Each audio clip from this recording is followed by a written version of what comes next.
Maka kalau kita melihat rangkaian bencana yang ada di Jawa Timur, taruhlah beberapa titik kabupaten kota yang banjir, uh, ada upaya-upaya bagaimana kita meminimalisir terjadinya resiko banjir. Apa itu? Ya, kita cek dari hulu ke hilir. Bahwa di hulu sudah layakkah upaya kita dalam memastikan fungsi alih lahan, gitu kan?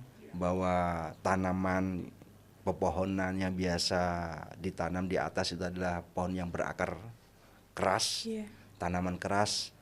Sepertinya ada sebagian sudah beralih kepada tanaman musiman yang akarnya kecil ya, yang tidak bisa menyerap secara optimal. Kegiatan penambangan sudahkah kemudian dilakukan reklamasi? Kemudian fungsi alih lahan lainnya, beberapa lahan yang kemudian sudah beralih menjadi pemukiman. Ya, kalau bicara kesiapsiagaan, ada banyak upaya Mbak sebenarnya. Setiap kabupaten kota ini kan ada tim yang kemudian sebagai penanggung jawab terkait dengan kebencanaan. Ada BPBD, ini menjadi pilar penting pencegahan atau upaya terjadinya bencana ini bisa dicegah di situ. Sebenarnya kalau belajar rutin maupun di APBD Muri biasanya sudah ada pos anggaran untuk tanggap bencana, Mbak ya. Ya biasanya terkait dengan perawatan atau perbaikan berkala maupun rutin. Tapi di seluruh APBD itu ada namanya BTT. BTT ini adalah belanja tidak terduga yang biasanya memang difungsikan untuk penanggulangan bencana maupun kejadian-kejadian luar biasa. Di Jawa Timur, di Provinsi Jawa Timur, BTT ini cukup besar juga, dan sekali lagi peruntukannya memang diantaranya adalah ketika terjadi bencana. Ada dana taktis lah yang kemudian disiapkan oleh pemerintah provinsi, termasuk juga pemerintah daerah, kabupaten dan kota juga melakukan kegiatan atau memastikan adanya BTT.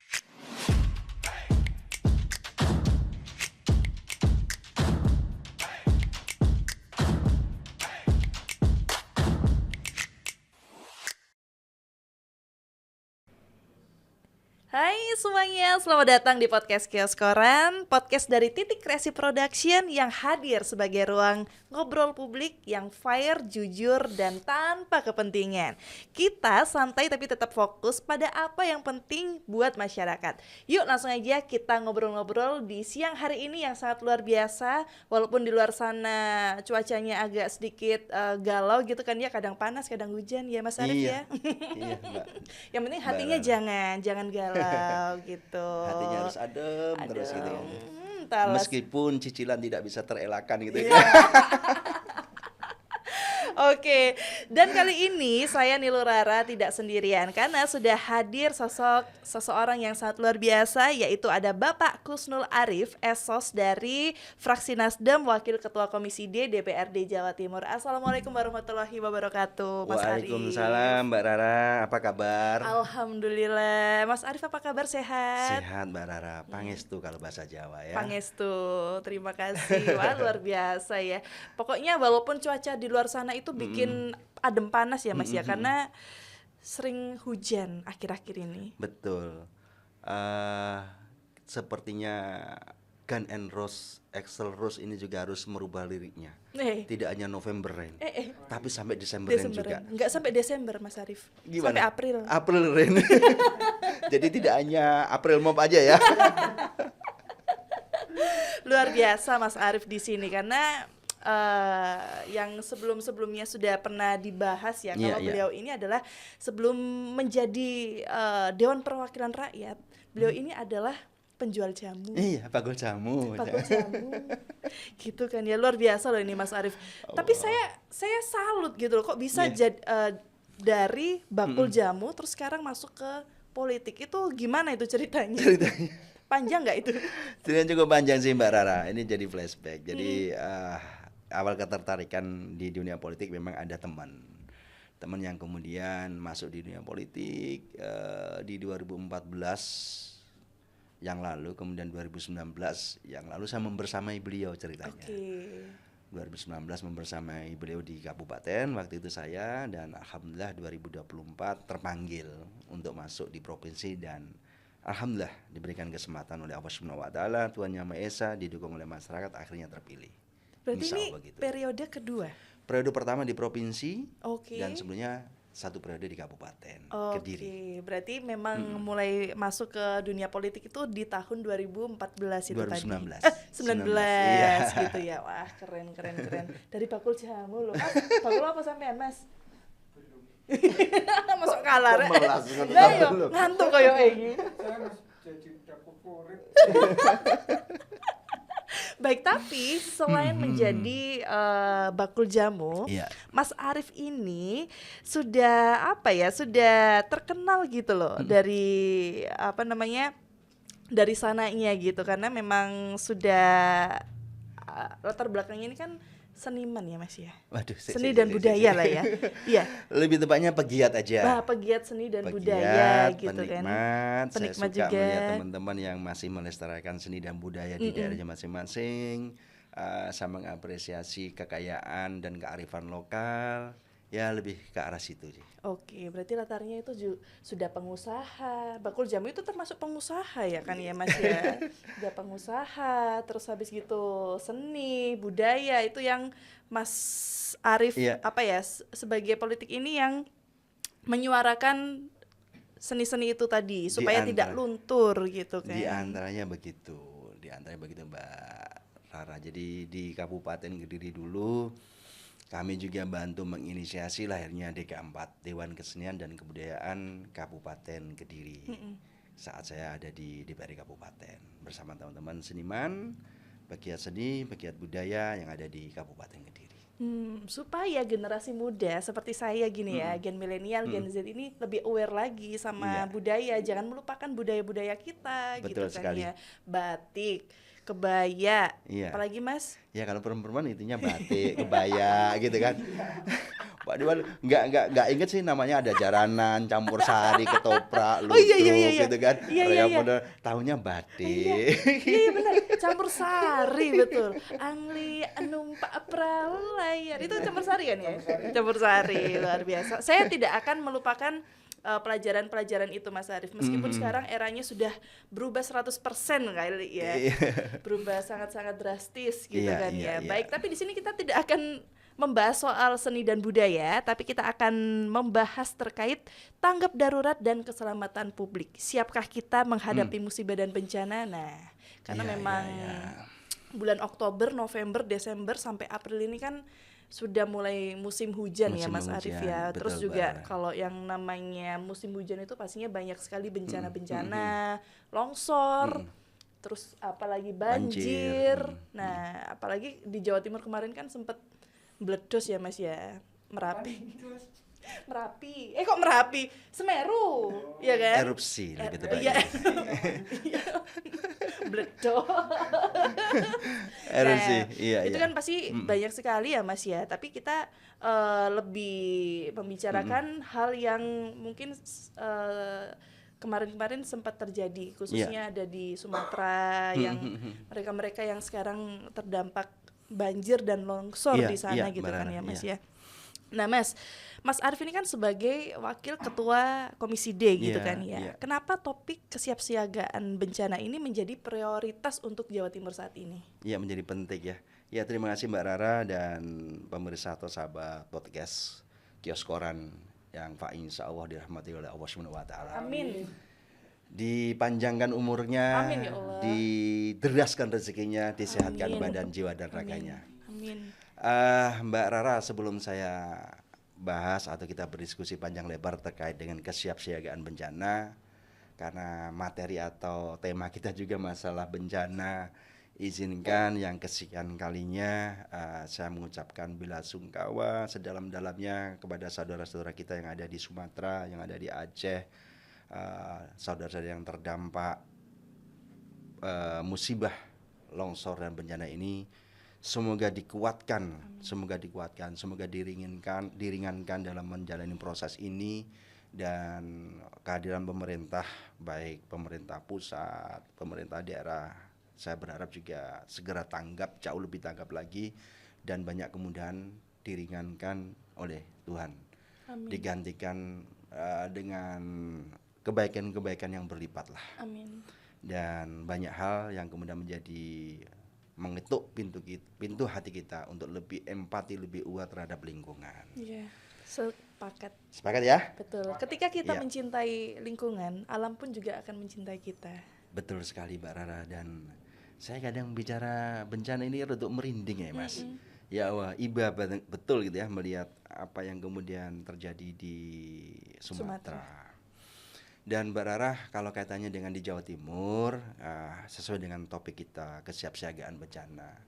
Jadi bahwa menjadi sangat penting kita bicara namanya mitigasi dulu lah. Dengan harapan apa? Ada upaya-upaya pencegahan supaya bencana ini kemudian tidak besar. Tidak ada satupun masyarakat di bumi Indonesia ini yang kemudian menghendaki adanya bencana. Tapi ada beberapa hal yang kadang kita tuh lalai, sehingga menyebabkan terjadinya bencana. Bahwa upaya mitigasi harus kita lakukan seoptimal mungkin, dan ketika bencana yang tanda kutip kita bilang force major, sebenarnya bisa kita tekan, kita cegah lebih awal. Maka kalau kita melihat rangkaian bencana yang ada di Jawa Timur, taruhlah beberapa titik kabupaten kota yang banjir, ada upaya-upaya bagaimana kita meminimalisir terjadinya resiko banjir. Apa itu? Ya, kita cek dari hulu ke hilir. Bahwa di hulu sudah layakkah upaya kita dalam memastikan fungsi alih lahan, gitu kan?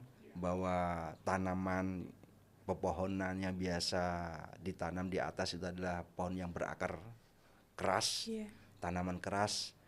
Sepertinya ada sebagian sudah beralih kepada tanaman musiman yang akarnya kecil ya, yang tidak bisa menyerap secara optimal. Kegiatan penambangan sudahkah kemudian dilakukan reklamasi? Kemudian fungsi alih lahan lainnya, beberapa lahan yang kemudian sudah beralih menjadi pemukiman. Kemudian di tengah ada sungai yang kemudian terjadi sedimentasi, terjadi pendangkalan, kemudian pembuangan sampah yang tidak pada tempatnya. Sampai akhir ada kita bicara drainase, sudah mampukah drainase kita menampung derasnya air dan seterusnya. Upaya-upaya pencegahan ini kemudian yang menjadi penting, Mbak Rara. Meskipun ketika bicara force major, kita bicara bencana yang tidak bisa dicegah, meskipun kita sudah menerapkan namanya EWS seperti yang tadi Mbak Rara sampaikan, adanya erupsi gitu kan, sesuatu yang kemudian bencana hidrometeorologi ini kadang nggak bisa kita cegah, tapi minimal upaya-upaya itu ada supaya tidak lebih besar bencananya. Betul sekali, sehingga kita bicara kemampuan fiskal kita ini kalau dibuat antara pencegahan dan pemulihan, jauh lebih enak kan pencegahan, gitu kan. Dan biasanya kan bicara pemulihan itu ngapunten lebih mahal loh Mbak, lebih mahal. Dan sudah ada yang menjadi korban juga, tapi kalau mencegah nyawa ayo hilang bersama. juga. Betul sekali Mbak Rara. Jadi ya sesuai dengan topik kesiapsiagaan, kita lakukan pencegahan mulai dari mitigasi dengan harapan kita siap siaga menghadapi musim penghujan. Sepakat, Mas. Kalau ngomongin soal Jawa Timur sendiri, sebenarnya seberapa rentan sih Jawa Timur ini terhadap bencana, dan mungkin untuk angkanya sendiri yang lebih konkret lagi ada berapa? Ya, kalau kita melihat peta kontur wilayah Jawa Timur ya, dengan segala dinamikanya, sesuai laporan BPBD bahwa persentase desa yang masuk kategori rawan itu cukup besar, Mbak. Setidaknya ada indikator risiko di atas 60% ini desa-desa yang ada di Jawa Timur rentan terjadi bencana. Oke, 60% itu ya Mas ya? Di atas 60% itu desa terdampak lah ya, sebagai bagian dari kategori desa yang rawan bencana. Balik lagi ya kondisi topografi, kondisi geografis itu yang kemudian menyebabkan potensi terjadinya rawan bencana. Kalau di 1 bulan atau 2 bulan terakhir ini Mas, sebenarnya kalau di Jawa Timur sendiri bencana apa yang sering terjadi? Kalau beberapa bulan terakhir ini kebetulan karena musim penghujan ya Mbak ya, di luar tadi yang kita bicara bencana erupsi Gunung Merapi, banjir masih sangat mendominasi. Mendominasi. Di luar itu ada beberapa bencana yang tanda kutip ini terkait dengan longsor di beberapa spot penambangan seperti yang ada di Magetan beberapa bulan yang lalu. Kemudian ex galian yang kemudian belum dilakukan reklamasi atau pemulihan yang ada di Gresik itu menyebabkan musibah karena ada air yang kemudian menggenangi, kemudian ada korban di sana dan seterusnya. Tapi banjir rata-rata menjadi PR tahunan kita, baik yang ada di Kediri ada, kemudian kalau kita bicara di Pasuruan ada, bahkan di Malang yang kota sepadat itu, kemudian semajemu itu. Baru-baru kemarin kan masih ya banjir. Iya, ternyata bisa banjir juga gitu apalagi kan. tuh di daerah atas loh itu kalau saya lihat-lihat kok bisa gitu loh. Malah justru harusnya kan kalau logikanya kan pasti yang di area bawah ya Mas ya kalau misalnya banjir, tapi itu di atas itu berarti di Batu itu ya. Kayaknya di kota deh, di kotanya. Di kota. Artinya kalau di kota kok kemudian banjir, biasanya problemnya adalah drainase. Konektivitas drainase kurang. Yang kurang menampung air itu tadi. Ya, ini berarti kan luasan atau besaran drainase yang belum siap menampung debit air atau konektivitas drainase. Jadi drainase ini kan ada yang terhenti pada satu titik tertentu atau semakin mengecil gitu kan, atau buangannya kurang lebar gitu kan, tidak bisa menampung debit air yang cukup deras. Nah, upaya-upaya mitigasi diantaranya ketika bicara drainase ya memastikan sampah tidak numpuk di satu titik. Kemudian tadi kita bicara sedimentasi, adanya pendangkalan, ya ada pemeliharaan berkala yang harusnya dilakukan. Kalau tata ruang kota, itu Mas dari tupoksi dari Komisi D, betul. Iya. Dari kondisi saat ini seperti gimana Mas? Itu tata ruang kelolanya seperti apa menilainya? Ya, kalau kita bicara RT RW ini ada perda RT RW setiap kabupaten kota, provinsi pun ada, dan ada sinergitas supaya tidak tumpang tindih gitu kan ketika bicara pemetaan tata ruang. Saya sangat meyakini apa yang sudah dilakukan oleh pemerintah daerah setempat terkait dengan tata ruang, sudah ada upaya besar gitu ya Mas. Cuman ketika bicara implementasi di lapangan ada beberapa hal yang dioptimalkan, itu adalah sebuah keharusan. Saya belum melihat secara pasti gitu kan, ada nggak sih yang salah gitu kan terkait dengan tata kelola ruang yang ada di Malang gitu. Saya yakin upaya-upaya itu sudah dilakukan gitu kan. Mungkin debit airnya terlalu besar, kemudian kesiapan drainase, kesiapan pembuangan air ini yang kemudian ada kebuntuan di situ Mas, gitu kan, yang sehingga menyebabkan terjadinya banjir. Karena ini di kota. Iya. Makanya jangan buang sampah sembarangan. Nanti buntu banjir, pemerintah yang disalahin. Nah, kalau ngomongin soal kesiapsiagaan lagi nih Mas Arief, sebenarnya kalau untuk warganya sendiri atau mungkin masyarakatnya sendiri di tingkat kabupaten atau kota, sebenarnya untuk kesiapan respon daruratnya seperti apa? Ya, kalau bicara kesiapsiagaan ada banyak upaya Mbak sebenarnya. Setiap kabupaten kota ini kan ada tim yang kemudian sebagai penanggung jawab terkait dengan kebencanaan. Ada BPBD, ada BPBD, BNPB. Iya. BN. Jadi kacau ya. Badan Penanggulangan BNPB, Badan Penanggulangan Bencana Daerah. Iya. Ini menjadi pilar penting pencegahan atau upaya terjadinya bencana ini bisa dicegah di situ. Di setiap desa juga ada desa tangguh bencana. kemudian ada kerjasama atau melibatkan masyarakat secara umum, baik pegiat lingkungan untuk mencari solusi sebenarnya Mbak terkait dengan antisipasi atau mitigasi bencana. Loh Mas, tadi kan kalau ngomongin soal pilot project atau mungkin desa tangguh bencana, itu kan menurut Mas Arief sendiri sebenarnya efektif nggak? Sangat efektif. Jadi kita bicara desa tangguh bencana sangat efektif. Ini upaya mitigasi awal ya Mbak Rara. Bahwa di beberapa titik untuk membina komunitas yang peduli dengan bencana itu menjadi penting. Sekali lagi ketika bicara BPBD, Badan Penanggulangan Bencana Daerah, kehadiran mereka sangat penting di setiap kabupaten kota sebagai bagian dari dirijen sebenarnya desa-desa yang ada di kabupaten atau kota tersebut. Upaya mengantisipasinya. Ada pelatihan-pelatihan yang sudah dilakukan, ada peta rawan bencana yang kemudian sudah dianalisa lebih awal sebagai upaya pencegahan, termasuk nanti ketika terjadi bencana apa yang harus dilakukan, termasuk pasca terjadinya bencana apa yang perlu dilakukan. Harusnya seluruh BPBD sudah berjalan secara optimal. Oke, berarti sudah ada sosialisasinya dan edukasi untuk masyarakat yang ada di desa tanggap dan tangguh bencana ini ya, Mas Arief ya? Betul Mbak. Karena kan sekarang di mana-mana itu sudah ada jalur-jalur evakuasi, titik kumpul, itu salah satu bagian dari upaya juga. Ngomong-ngomong jangan jauh-jauh ya di Malang. Sebenarnya di tempat tinggalnya Pak Arief sendiri ini rawan bencana loh. Yang di mana ya? Di Kediri di mananya toh, Pak? Erupsi Gunung Kelut. Iya. Masih Kan deket sama gunung soalnya.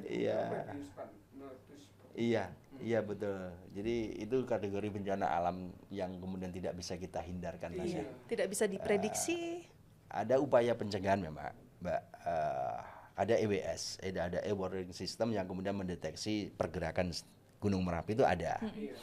Tapi kan kadang bicara alam itu ya tadi di luar kemampuan kita semuanya. Upaya pemerintah daerah termasuk Kabupaten Kediri terkait dengan Gunung Kelut, antisipasi sudah banyak Mas. Sudah banyak dan ada kok yang monitoring daily itu Mas. Setiap Gunung Merapi yang hidup tuh pasti ada monitoringnya, ada EWS-nya. Ada upaya itu dan apalagi bicara Gunung Merapi ini kan ada siklus sekian tahunan. Iya. Gitu kan. Nah, itu antisipasi yang kemudian dilakukan. Gitu Mas Ani. Berarti kalau di Kediri Mas Arief sendiri sudah ada mental untuk kesiapsiagaan. Ya nauzubillah min dalik ya, tapi kan minimal harus ada. Saya kan waktu kecil itu tahun 2010. Terakhir kapan itu? Kemarin 2000. Saya sampai agak lupa Mas. Intinya iya sebelum Covid. Intinya pas saat terjadi itu saya posisi pada di luar kota. Oh, pantas tidak siap siaga. Dan tapi ya semoga memang ada tumpukan pasir-pasir seperti yang ada di kayak debu gitu ya Mas ya. Iya. Ya mudah-mudahan semoga semuanya dalam perlindungan Allah ya Mas ya. Amin Mbak. Tidak ada bencana, kalau hujan ya hujan biasa, jangan sampai angin atau apa namanya yang parah-parah gitu. Janganlah kita berdoa bersama. Semoga Jawa Timur dilindungi Allah Subhanahu wa taala, Indonesia ya Pak ya, dan Indonesia secara umum. Amin. Amin. Pak, kalau ngomongin soal infrastruktur tahan bencana, ini kan infrastruktur pastinya juga sangat-sangat krusial juga gitu kan ya Pak ya. Kalau misalnya ada bencana bisa jalannya semakin retak atau mungkin jalannya sampai, kalau di Sumatera kemarin kan sampai putus jembatannya dan lain sebagainya. Nah, untuk kebijakan terkait pembangunan infrastruktur yang lebih tahan bencananya bagaimana Pak? Iya, Mbak Rara, tentunya upaya mitigasi termasuk ketika bicara pembangunan infrastruktur di setiap daerah ini kan berbeda-beda. Sama ketika bicara pembangunan jalur ringkal wiris atau JLS yang ada di seputaran pegunungan, memiliki kontur yang berbeda, bahwa daerah situ potensi rawan longsor gitu kan. Maka ada upaya satu, misalkan aspal ini ada penebalan, ada berapa lapis, kemudian kekuatan dinding dinding penahan itu juga lebih ditingkatkan gitu kan.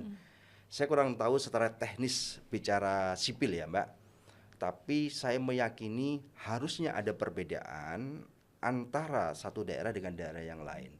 Infrastruktur di daerah yang kemudian potensi atau rawan bencana tidak bisa disamaratakan dengan pembangunan infrastruktur di daerah-daerah yang tidak rawan yang bencana. tidak rawan bencana. Gitu sih Mbak. Berarti memang ada kalau dari pemerintah sendiri sudah ada perbedaan ya Pak ya antara jalan biasa atau jalan yang memang sering dilewati atau deket-deket perbukitan gitu. Betul sekali Mbak Rara. Pastinya ada perbedaan. Oke, kalau ada bencana nih Pak, sebenarnya siapa sih Pak yang bertanggung jawab atas bencana ini? Apakah pemerintah, apakah TNI, apakah Polri? Kadang kan kalau masyarakat seperti saya ini kan kadang saling menunjuk, oh ini salahnya pemerintah nih, oh ini salahnya ini karena pemerintah begini. Nah itu bagaimana Pak? Ya bencana mungkin saya agak repot Mbak ya. Harusnya ini menjadi tanggung jawab kita bersama gitu kan. Masyarakat pun juga turut andil menjadi bagian dari memiliki tanggung jawab. Jadi kalau di kabupaten kota maupun provinsi tentunya ada BPBD, Badan Penanggulangan Bencana Daerah, baik tingkatan provinsi, kabupaten maupun kota. Koordinasi teknisnya dengan pemerintah daerah ini diantaranya ada memastikan adanya anggaran, komunikasi yang terintegrasi dengan pihak-pihak terkait baik itu TNI, Polri, kemudian stakeholder terkait, kemudian juga menjadi bagian dari dirijen tadi yang saya sampaikan terkait dengan teman-teman yang ada di desa tangguh bencana itu. Kemudian tentunya tanggung jawab kita bersama lah intinya. Bagaimana kita juga melakukan upaya pencegahan. Iya, pokoknya jangan salah-salahan yo masyarakat. Ini tugas kita bersama, masyarakat pun juga saling tugas untuk kalau ada bencana menjadi relawan gitu ya Mas Arief ya. Iya betul. Dan Indonesia ini budayanya masyarakatnya sangat tergerak. Sangat gotong royong. Betul sekali Mbak Rara. Melihat ada saudaranya ketika bencana, saya yakin masyarakat Indonesia terpanggil untuk membantu.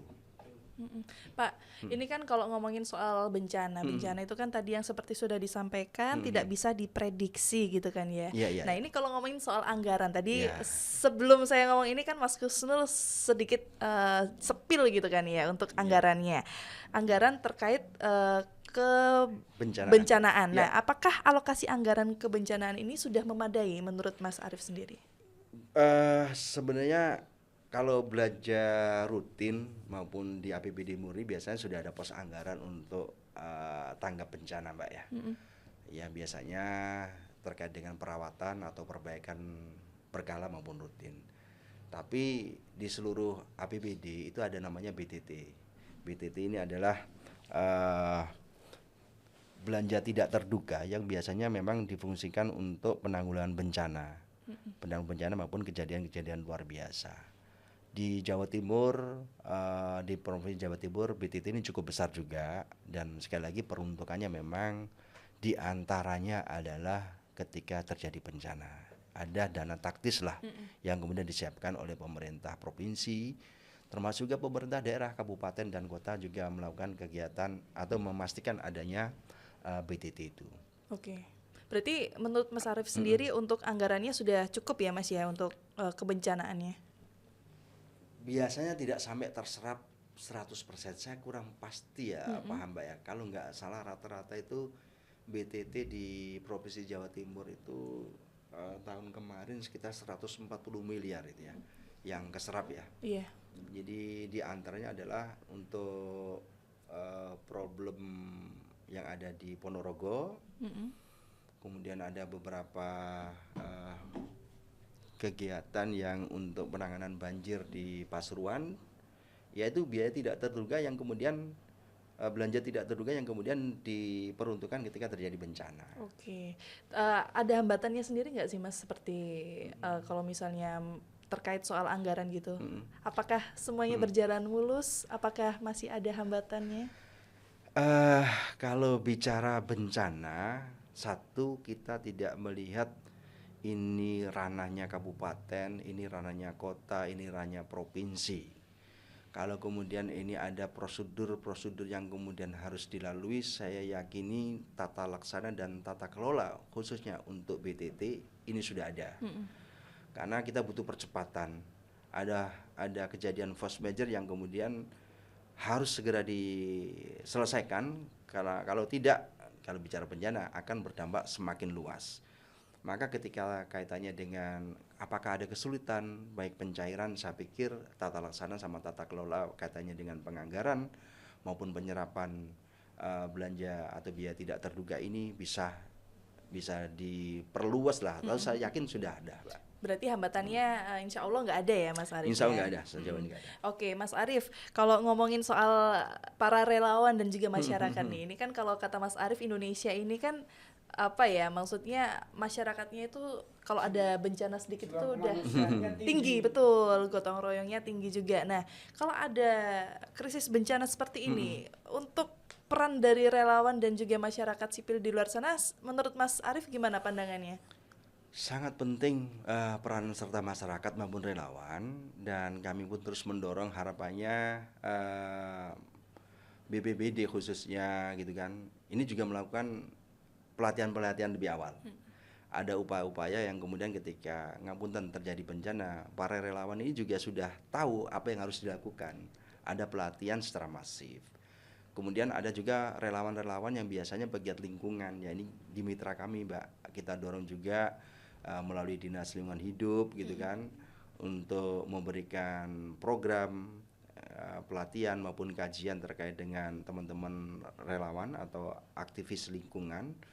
Dan sejauh ini ada upaya-upaya untuk itu, upaya-upaya yang sudah dilakukan oleh DLH. Beberapa kesempatan kami bersama pegiat lingkungan dan Dinas Lingkungan Hidup melakukan sosialisasi maupun kajian-kajian terkait lingkungan. Baik, berarti sudah cukup baik ya untuk peran dari relawan dan juga masyarakat sipil di luar sana ya Pak. Cukup baik, tapi terus harus ditingkatkan. Khususnya adalah skill, dan ini butuh perhatian khusus dari BPBD, bagaimana memberikan ruang pelatihan supaya ada kemampuan lebih lah, kemampuan lebih. Oke. Ketika semangatnya sudah oke kan perlu dibekali skill lah gitu ya Mbak Rara. Jangan berhenti di situ Iya. gitu kan. Mas, kemarin itu kan kalau ngomongin soal banjir ya Mas ya. Kalau di Jakarta kemarin itu kan ada berita Pantai Mutiara itu hampir sedikit jebol, udah mulai banjir-banjir gitu kan. Sudah ada alarm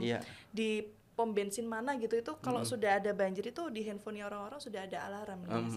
Nah di Jawa Timur sendiri gimana untuk deteksi bencana? Apakah adakah atau mau diusulkan atau gimana ini? Iya, Mbak Rara, kalau handphone bunyi ini bagian dari EWS ya, Early Warning System. Di Jawa Timur mungkin saya kurang update, tapi saya masih belum melihat itu secara optimal ya. Yang saya pahami terkait dengan EWS atau optimalisasi EWS ini masih ada di beberapa titik gitu kan, dan mungkin masih terbatas. Kenapa? Karena biayanya mahal. Memang kalau kita bicara apple to apple misalkan dengan Jepang, tentunya nggak bisa Mbak. Kita bicara luasan. Kita bicara luasan dan populasi yang berbeda. Kemudian di Jepang ya alhamdulillah sudah maju gitu kan. Mungkin kita juga akan merangkak ke sana gitu kan. Mudah-mudahan. Tapi sejauh ini EWS yang dipasang pun selain berbiaya mahal, kita juga harus memastikan keselamatannya EWS ini. Ngapunten ini. Adalah kemudian kadang saudara kita ini iseng atau gimana kemudian membuat EWS ini hilang gitu kan. Itu satu EWS harganya bervariasi, bisa sampai 35 sampai 50 juta itu, Mbak. Wow. Dan artinya EWS artinya dikerangkeng, Mas. Gitu kan. Tapi kalau memangnya orangnya jahit meskipun dikerangkeng ya tetap tetap jahil. Iya. Mas Arief, ini kan kalau kita ngomongin soal bencana itu kan pasti ada lansia-lansia yang terjebak di banjir. Kayak kemarin di berita itu kan banyak sekali ya yang nenek-nenek itu sampai di atas genteng, panggil-panggil anaknya nggak ada, dan teman-teman difabel atau mungkin ibu hamil. Nah ini bagaimana perlindungan khusus mereka-mereka ini yang dari pemerintah ini harus bisa memastikan mereka saat evakuasi ini apa ya, maksudnya tidak ketinggalan gitu.